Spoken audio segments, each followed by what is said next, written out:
अस्सलाम वालेकुम, मैं हूं मैर तारिक। आज जी 2 से 3 मुख्तलिफ वाक़यात आपके सामने रखूँगा जो कि रिसेंटली पाकिस्तान में या ख़ास तौर पे पंजाब में हुए हैं। एक तो लाहौर में स्पीडो बस के कंडक्टर की जानिब से एक बच्ची पर तशद्दुद किया गया, इसे थप्पड़ मारे गए। और एक वाक़या पुलिस के तशद्दुद का है कि डिफेंस में, लाहौर डिफेंस में काम करने वाली एक मुलाज़मा पर ये इल्ज़ाम लगाया गया जी कि इसने घर से डायमंड की रिंग चोरी की है। इसे मनाने के लिए पुलिस क्या करती है कि इसको थाने में ले जाया जाता है।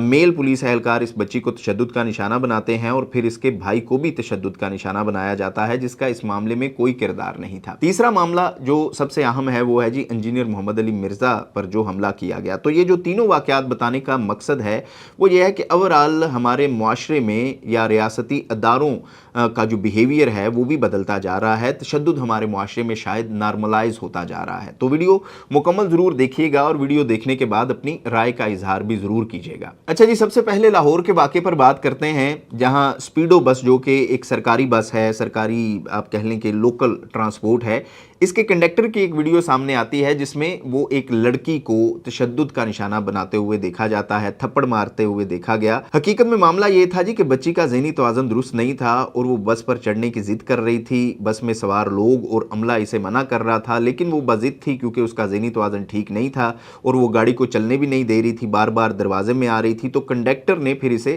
थप्पड़ मारे और पुलिस ने बाद में इस कंडक्टर को गिरफ्तार भी कर लिया है। अब मसला ये है कि क्या इस बच्ची को तशद्दुद का निशाना बनाना चाहिए था? क्या मसले का हल यही था? होना बेसिकली ये चाहिए था कि पुलिस को बुलाया जाता। बेशक इस बच्ची का ज़हनी तवाज़ुन दुरुस्त नहीं था, लेकिन किसी को इजाज़त नहीं है कि कोई भी किसी पर हाथ उठा सके। और इस शख्स के या कंडक्टर के जहन में ये बात होती, या तशद्दुद करने वाले के जहन में अगर ये बात हो कि मुल्क में कानून नाम की कोई चीज़ है, अगर वो तशद्दुद करेगा, हाथ उठाएगा तो ये एक जुर्म होगा और पुलिस इसे पकड़ लेगी। दूसरा पहलू ये भी है जी कि हमारे मुआशरे में तकरीबन आप कह लें कि 2-4 थप्पड़, 5 थप्पड़ वैसे भी नॉर्मलाइज हो चुके हैं। हमें अब ये तशद्दुद लगता भी नहीं है। आप देख लें कि वहाँ पर लोग जो हैं वो करीब खड़े हुए थे, किसी शख्स ने इसे बचाया नहीं। चलें, ये किसी ने अच्छा किया कि वहाँ उसने ये वीडियो बना ली तो ये मसला हाईलाइट हो गया। और आप देखें कि जब किसी माशरे में पुलिस के डर से, ताकतवर का डर जो है वो बड़ा हो जाता है, तो वहाँ लोगों का इंसाफ से यकीन भी कहीं ना कहीं उठ जाता है। दूसरे वाक़े की तरफ चलते हैं कि पुलिस क्या कर रही है, वो भी सुन लें जी कि पुलिस यानी कि जो कि इंसाफ का बुनियादी इंस्टीट्यूट है और जिस माशरे में ताकत का तवाज़ुन पुलिस ने बैलेंस करना होता है, वहाँ लाहौर डिफेंस के घर से एक अंगूठी चोरी होती है। डायमंड रिंग का चोरी करने का इल्ज़ाम लगाया जाता है मुलाजमा पर।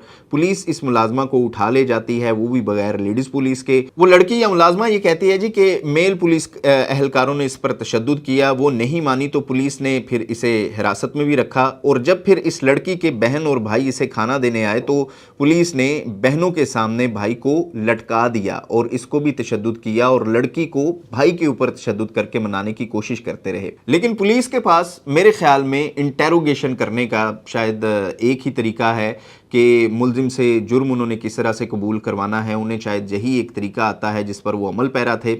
अब वहाँ मौजूद एक बहन ने अपने भाई पर होने वाले ये तशद्दुद की वीडियो बना ली, जो कि मीडिया पर फिर वायरल भी हुई, मामला हाईलाइट हुआ, जिसके बाद आईजी पंजाब ने एक्शन लिया और इन गरीब बहन भाइयों की जान कहीं ना कहीं छूट गई। मतलब वो पुलिस एहलकार जो हमारे मुआशरे के ही लोग हैं, ये हम में से ही हैं, इनके लिए भी इतना सा तशद्दुद जो है वो नॉर्मलाइज है। और अगर आपको याद हो तो जब लाहौर में माँ बेटी एक गटर में गिर गई थी, पुलिस ने उस वक़्त क्या किया था कि उसके खामंद को जो है वो तशद्दुद का निशाना बनाया था, उसे लित्तर मारे गए थे और वो नंगा होकर मीडिया को ये दिखा रहा था कि पुलिस ने किस तरह इसे तशद्दुद का निशाना बनाया है। तो बात करने का मकसद ये है कि पुलिस जिसने मजबूर और मजलूम का सहारा बनना है, वहाँ भी तशद्दुद नॉर्मलाइज है। थप्पड़ मारना, गाली देना पुलिस का जो है वो हमारे मुआशरे में एक नॉर्मल प्रैक्टिस होती जा रही है, जिस तरह की खबरें सामने आ रही हैं। अब बात करते हैं जी इंजीनियर मोहम्मद अली मिर्ज़ा पर होने वाले हमले की। एतवार को वो जहलम में अपनी एकेडमी में दर्स में मसरूफ़ थे कि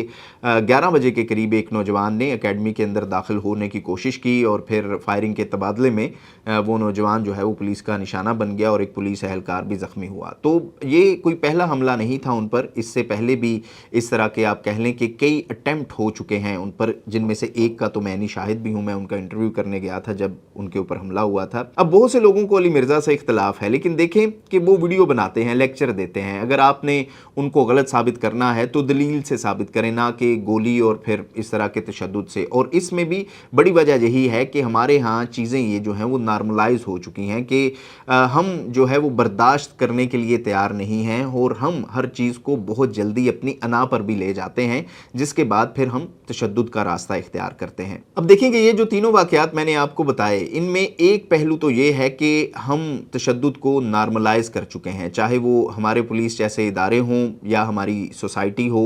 और हमारे लिए तशद्दुद करना, हाथ उठाना, हथियार उठाना कहीं ना कहीं बहादुरी और ताकत की इलामत भी समझी जाती है, जिसकी वजह से हम इस रास्ते पर चल पड़ते हैं। और ये कहीं ना कहीं इदारों और हुक्मरानों पर बढ़ता हुआ अवाम का अदम एतमाद भी है। आप देखें कि हाल ही में जब पेट्रोल की कीमतें बढ़ी और लोगों में एक बेचैनी फैल गई, एक इज़्तिराब की कैफियत थी कि कहीं पेट्रोल शार्ट ना हो जाए, तो हमने देखा कि पेट्रोल पंपों पर लाइनें लग गईं, लोग बोतलें लेकर पेट्रोल पंपों के ऊपर पहुंच गए। और फिर इसी दौरान सियालकोट से एक वाक़या रिपोर्ट होता है कि लड़ाई के दौरान, पेट्रोल भरवाने की लड़ाई के दौरान एक फिलर भी जान से चला गया। अब यहाँ पर हमें ये कहा जाता है जी कि हमारे लोगों को समझ नहीं है, ये अफरा तफरी फैला देते हैं। हालांकि पेट्रोल की हमने देखा कि कोई शॉर्टेज भी नहीं थी, लेकिन आप इस बात के ऊपर गौर करें कि हमारी अवाम ने इस मुल्क में 75 साल से यही कुछ होते हुए देखा है। अगर अवाम को हमारी पॉलिटिकल एलीट पर ट्रस्ट होता तो लोगों में ये बेचैनी, ये इज़्तिराब कभी भी ना होता। तो बात करने का मकसद ये है कि इस वक्त लोगों का ट्रस्ट बहाल करने की ज़रूरत है, जिसके लिए ख़ास तौर पर आपको इंसाफ का निज़ाम जो है वो मजबूत करना पड़ेगा। जब किसी गरीब की वीडियो बनकर आ जाती है, मीडिया पर मामला हाईलाइट हो जाता है, तो इसे इंसाफ मिल जाता है, लेकिन पता नहीं कितने लोग जो हैं वो आज भी इंसाफ के तलबगार हैं, या जो जालिम के जुल्म की वजह से सहम कर बैठे हुए हैं। सबसे पहले जी लोगों का इदारों पर ट्रस्ट बहाल किया जाए, और फिर ये जो पुलिस का वही 2 साल पुराना तफ्तीश का तरीका है, इसको भी बदला जाए। और गुफ्तगू के कल्चर को कहीं ना कहीं हमें फ़रोग देना होगा कि लोगों को बात करना सीखना पड़ेगी, एक दूसरे को बर्दाश्त करना पड़ेगा, एक दूसरे को दलील के ज़रिए ज़ेर करना हमें आना होगा। और फिर ये जो पुलिस का वही 200 साल 300 साल पुराना तफ्तीश का तरीका है, इसको भी बदला जाए। और कहीं ना कहीं हमें गुफ्तगू के कल्चर को फ़रोग देना होगा कि लोगों को बात करना आनी चाहिए, सीखना पड़ेगा कि बात कैसे करते हैं, दलील से दूसरे को ज़ेर कैसे करते हैं। जब आपको पता चलेगा कि आप दलील से दूसरे को ज़ेर करना सीखें, ये ना हो कि आपको पता चले जी कि अगला मेरी बात मान ही नहीं रहा, वो मेरे मौक़िफ़ की तायीद कर ही नहीं रहा, तो फिर आप तशद्दुद पर आ जाएं या आप हथियार उठाकर घर से बाहर निकल जाएं। इस हवाले से अपनी राय का इजहार ज़रूर कीजिएगा, और ख़ास तौर पर आपसे वही दरख्वास्त हमेशा की तरह कि हमारे इस चैनल को सब्सक्राइब भी ज़रूर कीजिएगा, बेल आइकन को भी प्रेस कीजिएगा, ताकि आपके पास हर आने वाली वीडियो बर वक्त पहुँचती रहा करे।